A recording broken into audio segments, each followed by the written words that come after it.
So guys, dito tayo ngayon, magpakain tayo ng mga ah, pusang gala na halos walang kinakain. Pakainin natin ng cat food. So tawagin natin sila dahil nandito tayo ngayon sa kalsada. Magtawag tayo ng pusa. So lalapit yan sila guys.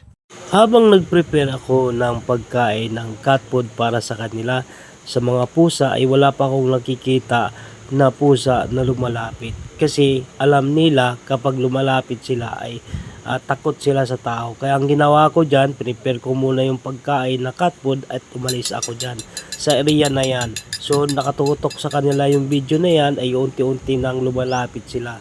Kasi nagtawag ako sa kanila, ginamit ko yung plato at yung kutsara pantunog para sakaling lumapit sila. Pero unti-unti naman silang lumalapit guys.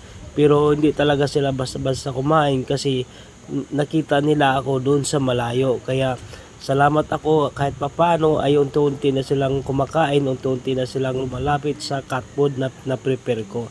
Salamat din ako dahil hindi na sila takot. Pero at the same time guys ay kahit papaano kumain na sila ng cat food. Pero sa punto na yan guys ay lumapit ako dyan sa kanila guys dahil subukan ko na tumakbo sila.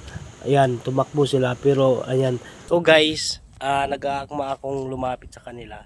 So magtakbuhan sila. So alis na ako guys, bayaan ko na yun sila dyan dahil takot kaga sila sa tao. So alis na ako dyan.